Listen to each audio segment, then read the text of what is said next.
Hi, thank you. I'm Francesca. I am the postdoc on the GLAMI project. Here we are, the team. I will very briefly be covering risk in the public domain today as part of the GLAMI toolkit, before I pass on to Ilkay and Rebecca and then Annie from the BFI. Um, so yes, as part of the Open GLAM toolkit, we created an assessing and mitigating risk document. It's very short. Um, it essentially covers creating an open access program and assessing the copyright status of the works, and states how there might be some ambiguity involved. But luckily, this can be managed with some advanced planning and discussion. Essentially, risk emerges because collections are complex, they're created over an extended period of time from a variety of sources, and they contain a dizzying array of objects. Over time, record keeping standards evolve, information changes, and institutional knowledge may go undocumented. Also, copyright law is complicated. We all know this. Works created at different times in history have different relationships with copyright protection. So some may never have been covered by copyright, others will have done. And there are small variations in national copyright laws as well, which can make things slightly more complicated again. Um, Obviously, the risk will never be zero, and zero can't be the role of risk assessment. But we decided that what would be a useful starting point is a set of questions, really. Um, so, first of being who in your organization sets risk tolerances? So, who's responsible for scoping and setting your organization's risk tolerance? This could be an individual or a group of individuals within your organization. The second step is then discussing the knowns and the unknowns, and asks some key questions. So, are you comfortable assessing risk at a group level? So you could group collections according to certain relevant information, such as when the work was created, when the creator died, or if use is restricted by a donor agreement. As a result, all works in the collections that meet that specific criteria could then be assessed for risk according to that criteria. The next question is whether there are specific concerns or sensitivities that attach to parts of your collection that can be identified in advance. So many collections might include items that are subject to other concerns. For example, they might contain sensitive information or personal data. They might relate to Indigenous communities with different approaches to access, or could be subject to donor or partnership agreements again that may raise contractual restrictions. And then are there objects subject to donor imposed restrictions? So we've kind of covered this already, but sometimes these restrictions are included in donor contracts, and there are also other less formal understandings between your institution and an item's donor.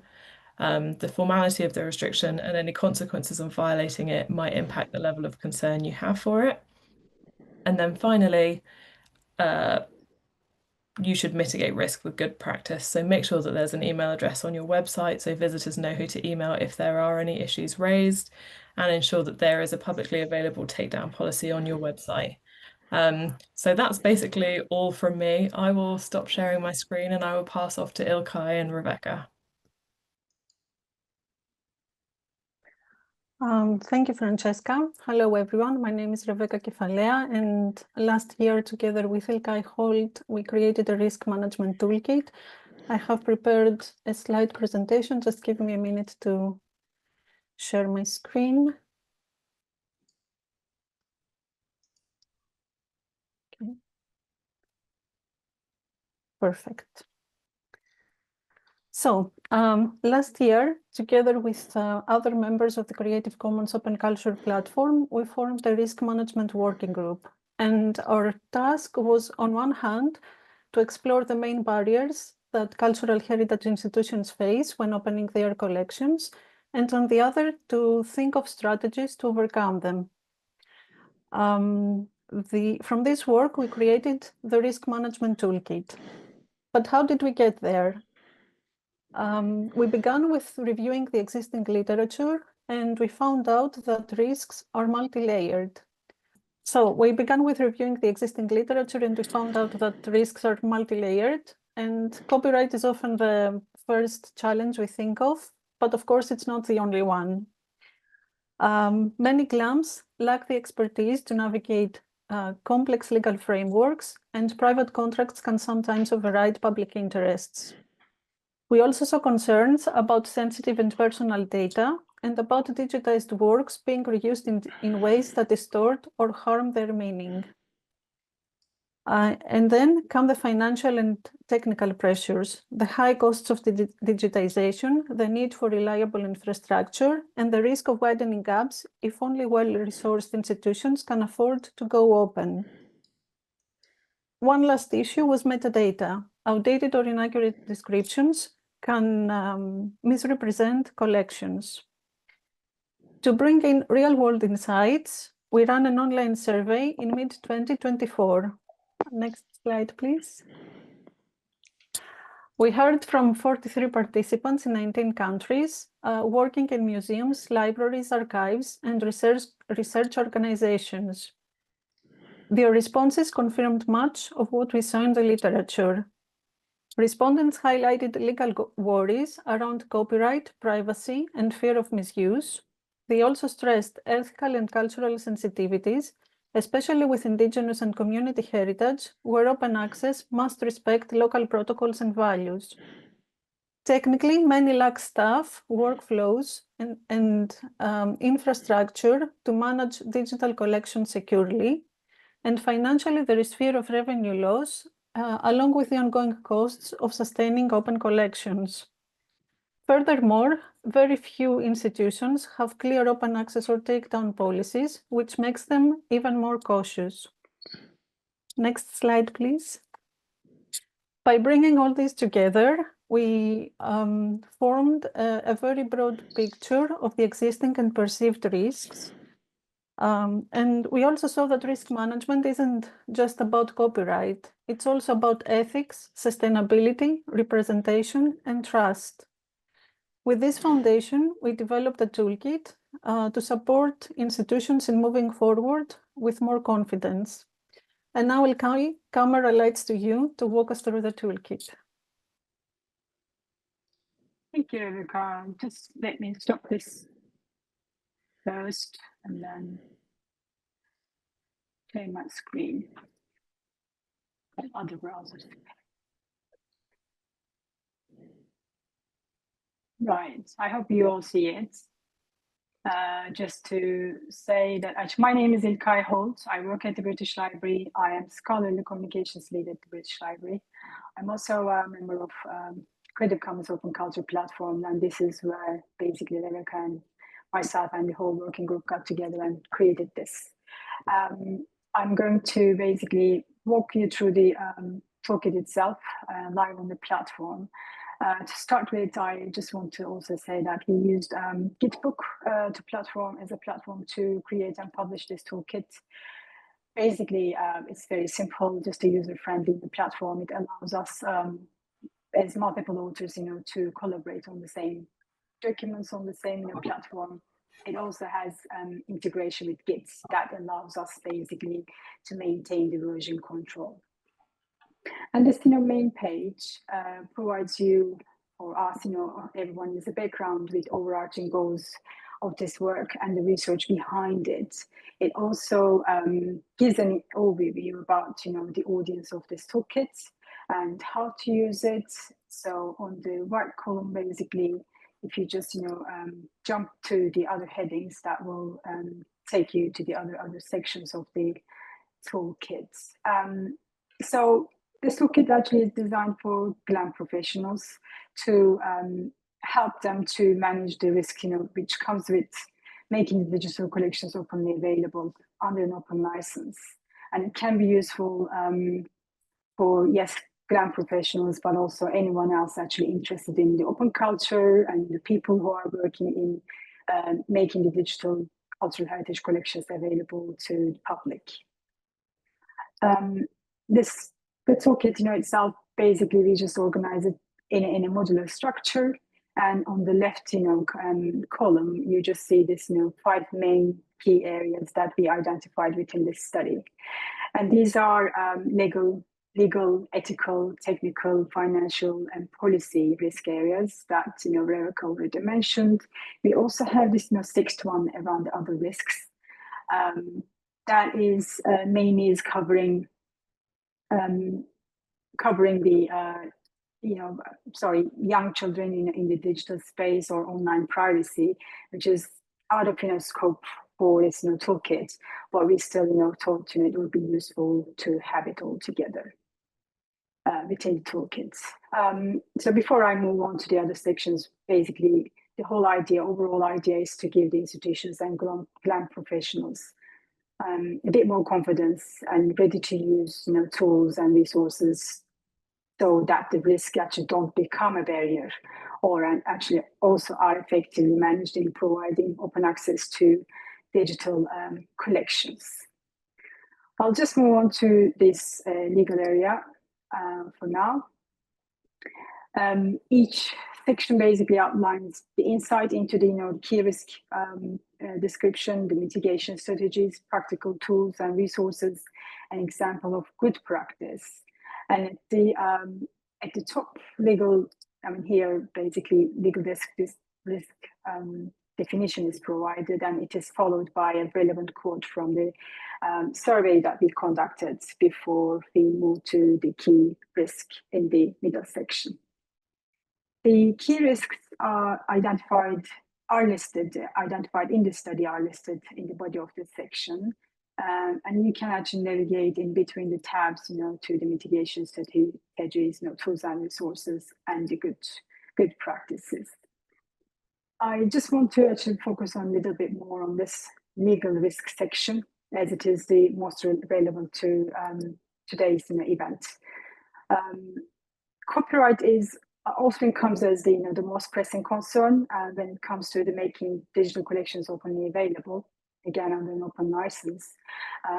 However, surrounding issues or relevant issues like data protection, privacy considerations, or right management workflows, or contractual issues, they're all relevant, but outside of copyright protection. That's why this section covers broader challenges in this legal space.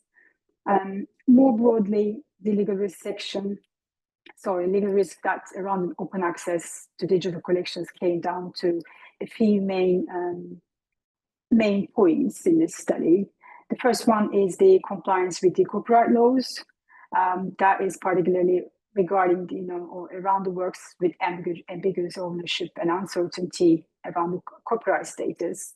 The questions that we may remember around this, like, do we have the rights to share an item? How do we actually determine the copyright ownership over an artwork? How do we ensure that we are legally, or our institutions are actually legally compliant, sort of challenges that we may want to remember around this. The second, main key risk that we again listed here is the protection of sensitive information. That mainly covers the issues around any personal and sensitive data within the collection records. Things like, do we need to anonymize some of the data, or do we need to redact it all together, before we make the collections publicly, or some of it actually publicly sharing? The third one we listed here is the third-party platform terms. The terms of service of the platforms or the digital tools that we use for hosting, sharing, or distributing these collections may have, or can have actually implications and may cause some of the legal risks. So these are the three main areas that we collected from the study that we ran last year.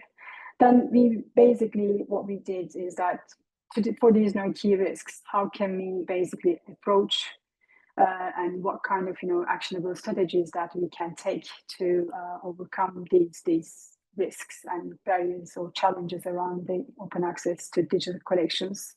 Some of the examples we listed here, let me just read them out. Like we need to conduct a copyright rights audits to ensure the items shared online are legally compliant. We need to implement clear licenses to ensure accurate attribution and to minimize the risk of reuse. We need to provide copyright training for our team members or the staff. This came up repeatedly actually in this study. We need to develop infringement response protocols or workflows to handle, copyright claims or misuse reports, which, for instance, I will tell you a little bit about, takedown policies, which will be related to this. So these are some of the actionable items to, how to respond or how to handle, these risks actually under these mitigation strategies. And then we move to tools and resources. We should say that, there are many useful, resources available out there. We can reuse and adapt for our own projects in our own institutions. We have listed the ones we could immediately identify here. I should also just underline that said, the toolkit would benefit greatly from diversity and especially resources in other languages and from different parts of the world. So with that, I just want to underline or highlight to say, do please let us know if you have other examples to list here. So the good practices is a space to get inspired. There are actually, there are really great works for instance, in this section, you see the work, from Creative Commons, Europeana, like, GLAM eLab, OpenGLAM and GLAM Wiki. So we just listed under the good practices, which you may find useful. While I'm in this section, I also want to just, highlight the use cases within this study. It is actually full of new use cases. We just highlight, these real world scenarios basically faced by GLAM organizations. And these use cases, if you look at each of them, there are actually a list of them, but all the relevant ones within each sections are listed together. Basically, they are featuring the personas, for instance, in this case, like cultural heritage professionals. And then it is underlying the causes, like, because of the copyright ambiguity, and then it is just telling you the potential impact on GLAM professions. These are all just real life, examples came up from the study, basically. So let me just move back to the homepage. While I'm here, the toolkit actually covers other types of risks, like, as Rebecca said, the risks are multi-layered. Copyright is just often the primary challenge institutions think of, but it is not the only one. So I will just quickly take you through these other sections. For instance, in the ethical risks, issues regarding the cultural sensitivity, misrepresentation, disrespect to communities, not having a say in how their heritage is shared. In the technical section, you will see the key risks around limited resources for digitizations and open access management, as well as the challenges with technical infrastructure and digital security. In the financial section, you will see the risk around the revenue loss and financial burden of digitization and maintaining open infrastructure. They come as barriers. In the policy section, you will again see the main risks around, especially the lack of policies for managing risk associated with open access, collections. So each section is structured like exactly as the legal risk section. From this, let me just go back to or move to the templates very briefly. Under the templates, you will find these ready-to-use documents on risk assessment, feedback as a feedback form, and also takedown policies. These are all meant to save some time. Also provide a solid foundation that you can actually tailor to your own context. For instance, say the takedown policy is one of the key ones, which normally actually comes with the open access policies as a whole.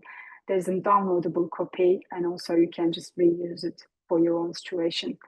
The risk assessment template is another one which we worked on. This is specifically for your digital cultural heritage projects. When you start working on these things, you can actually use this template to start with. Right, just to wrap up, The risk management toolkit is to help actually institutions and everyone else to move from being cautious about risk to being more confident in open access to our collections. It offers strategies and resources for addressing these different risks, while also considering how these risks are interrelated actually in the context of open access to digital collections. So just to finish off, I can just say we encourage everyone to explore the toolkit to see how it might really support your challenges yourselves. We would also love to hear your ideas for improvements or also additional resources. I will hand over to Rebecca for just a couple of minutes because she'll just tell us a little bit about the future or next steps about the projects. I think I'm in the right place, right? Yes, to the next one. Thank you, İlkay. Yes, I'm going to tell you a few words about what we are doing this year. We are in the process of updating the toolkit with new resources, new use cases, and a new section on geopolitical risks. And we plan to publish this updated version by the end of the year.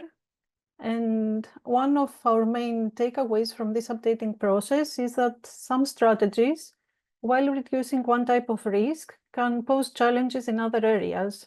So to address this, we are also creating a matrix that will show these interrelations so that institutions can better balance risk and opportunities.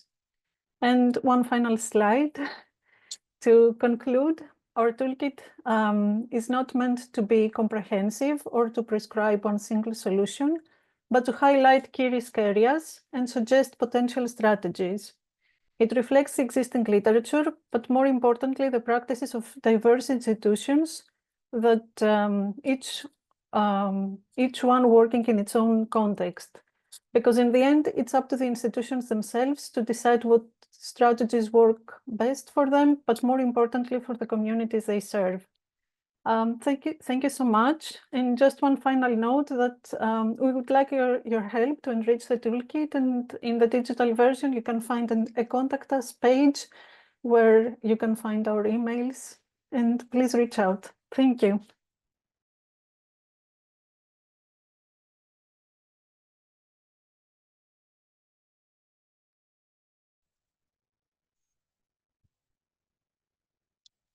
Hi there, everyone. I think I'm taking over now for the last of the presentations.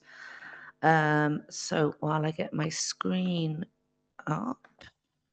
So my name is Annabelle Shaw. I work at the British Film Institute. I'm also a member of the Copyright Community Steering Group. And I'm going to be talking about this, a particular approach to codifying risk for film and television works. As I said, I work at the British Film Institute, and part of what we do is we are responsible for the BFI National Archive, which is the UK's film and television archive, which has a significant number of collections. And specifically for this, what I'm going to be talking about today, we had a project between 2017 and, well, actually 2023, it finished. It was extended because of Corona, where we were doing a mass digitization of tapes that we hold from our collection and those of the national and regional film archives of the UK. And we had a key access output for this, which was to build a new service that would go into UK public libraries called BFI Replay. Our approach in a nutshell was to map those layers of audio rights and audiovisual works. Audiovisual works are kind of infamous for having lots of different kinds of rights within them. And then categorize those, assess a level of risk, and I'll go into the detail about kind of how we approach these. And then finally, particularly for this project, because it was so huge, we were digitizing 100,000 tapes, and we had about 50,000 titles to interrogate to understand who the rights holders were and what rights were needed to be cleared. So we had to kind of build a tracker that would calculate various risk scores that we were considering. In terms of just a bit of background about the landscape for this material, so a lot of the material was made for broadcast. It was dated from around 1950 up to about 2000. So we had a lot of material from the 70s and 80s in particular that was made for broadcast in the UK. Unlike previous mass digitization projects that we've done, there was nothing that was in the public domain, which was a shame. Also in the UK, we have very little by way of CMOs for audiovisual works that could help us in this particular endeavor. There are certain types of third-party rights that are covered and managed by CMOs, but not at a sort of program level.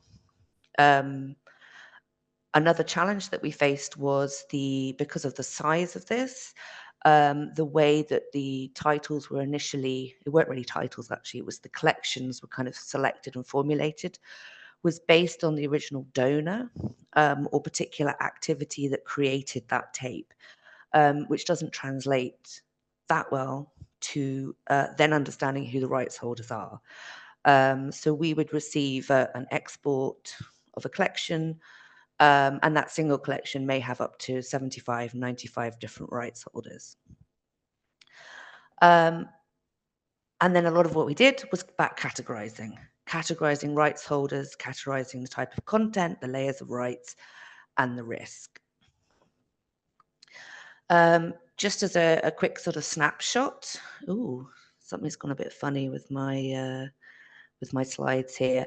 So on the left-hand side, you can see, because we started categorizing rights holders, you can see that we have a lot of brands. So any brand, for whether it's drinks or, and I can't think of any other brands, but a lot of advertising was in these collections.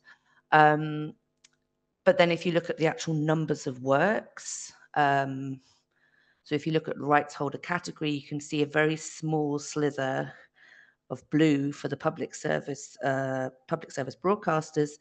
But actually, when you come to the number of works that were being digitized, it was by far the majority was coming from our public service broadcasters in the UK.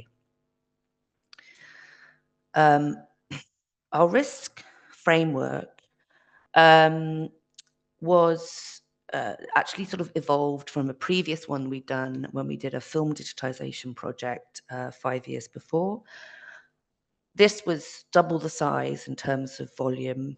No, actually 10 times the size, sorry, because we'd done 10,000 films and now we're doing 100,000 tapes. So it was much, much bigger, but the same time frame and about the same level of staff.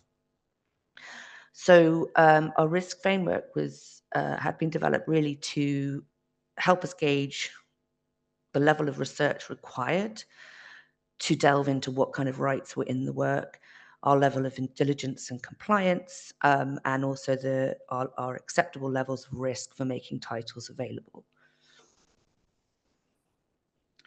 This is a document that shows a kind of snapshot in a way of how we quantified risk.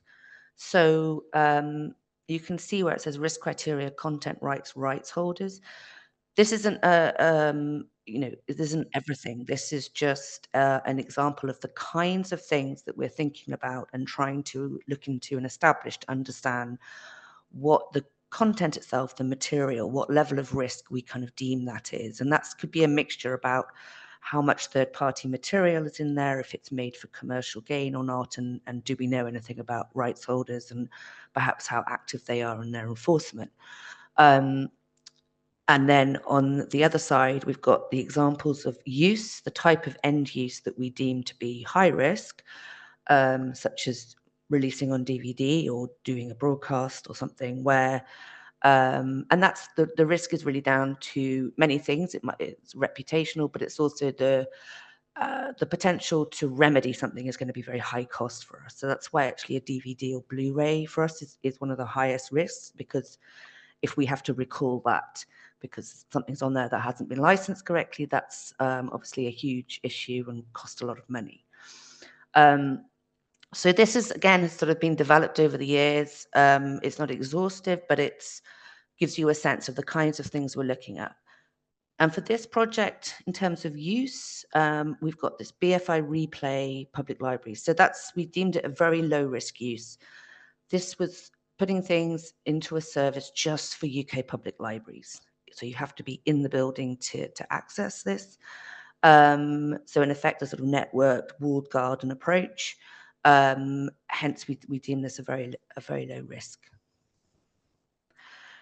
When it comes to audiovisual works, as I was talking before, there are lots of different layers of rights. This is my favorite cake that sets out most of all the different kinds of rights that contribute to make up a film work. And we decided to sort of group these different layers into 3 types. So producer rights, which is the rights to the complete program, underlying rights excluding music, and then the music rights.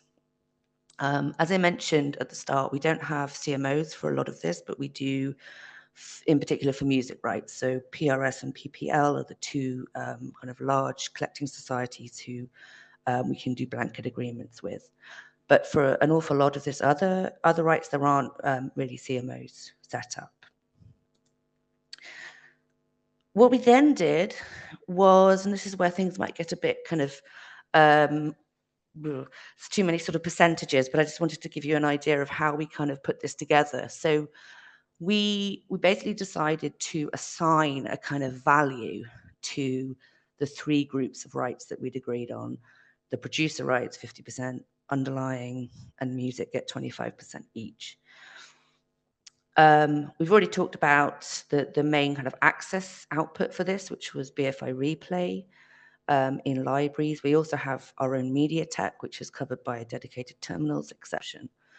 So again, very low risk use. And what we then worked out was basically to give each group of rights, producer, underlying, and music, a kind of minimum percentage that had to be cleared before we would consider it okay to publish. So you can see there this minimum of 50% for producer and underlying rights and a minimum of 10 for music. This then formed the sort of backbone for what was in this tracker document. So this is like a sample. You've got your rights holder. You can see we've done these 3 rows for each rights holder for the acquisition, mainly producer rights, third party, and music. Then we have a list of different uses. So we'd be saying once we've got things cleared, it would be turning from no to yes. And then you can see this percentage of usage cleared. So as we're turning things yes, this percentage is going up and going up. And you can see then on the far right, we've got this total percentage completed. Move on. So the final part of kind of this strange sort of calculation we were doing is then looking at the risk score that we're given to this particular collection. So that as you can see, the percentages of usage is cleared. What was actually required is then dependent on the level of risk that we've given that rights holder collection. So that, risk, the level 4, which is the highest risk, like everything has to be 100% cleared. Whereas everything else has doesn't have to be fully cleared, but cleared up to a point where we're feeling comfortable. Just check I'm doing for time. And then this spreadsheet would then, because we needed this, because we were looking at so many works, and we were a relatively small team, to be able to sort of set up all the formula at the background of this Excel, to have something that turns green to say we're ready to go for this non-commercial use, which is the use in libraries, was really the best way that we could kind of track what we were doing, and show the kind of the different levels of rights that we were cleared. And this was, obviously agreed with the various governance of this project. So everything gets a risk assessment. We know we're not going to be able to clear every single underlying right in the programs. And we are, of course, trying to find lots of producers and rights holders to clear with them. A couple of other things to mention. We had a lot of discussions, particularly with the public service broadcasters, I said, with the largest rights holders. And for several of them, we actually managed to incorporate our risk framework, the one I've just shown you, in effect into our contracts, so that the broadcasters were understood what we were trying to do, recognized that the usage was low risk, and in effect kind of reflect that in the agreements. In addition to that, they also asked us to have a pot of money in escrow, so if any claims do arise, we might have some money to license. Also, we were the ones actually taking on the risk. So the rights holders are kind of saying, okay, fine, we kind of trust your approach to risk, but if there is any issue, you have to deal with it. Just to mention again, we had the blanket licenses that covered music, musicians, and obviously publishing rights. And we also had one with Performers Alliance, so that covers off musicians, union, equity, and writers. And that's really for the made-for-broadcast material, because they would have only been cleared for a limited amount of time when the programs were originally commissioned. So this was all kind of built in as well to our kind of risk framework. Some stats at the end, which may not make huge amounts of sense, I realize, but you can see we had about just under 50,000 titles that we looked at.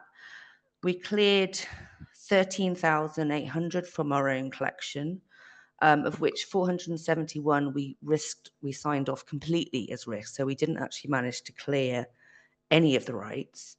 But given the nature of the content, it was deemed fine putting it through a risk sign-off process, which again, we had proper sort of authorization to do.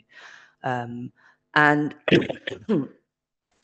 so obviously there's a lot here that we didn't clear. We always knew we weren't going to clear everything, given the vastness of it. This service has been live now for a couple of years, I think, so touch wood, we haven't had any claims against us. So that's, I think, was all I was going to say on just this kind of very short intro to risk management and an approach to kind of codifying at scale for moving image works. Thank you very much.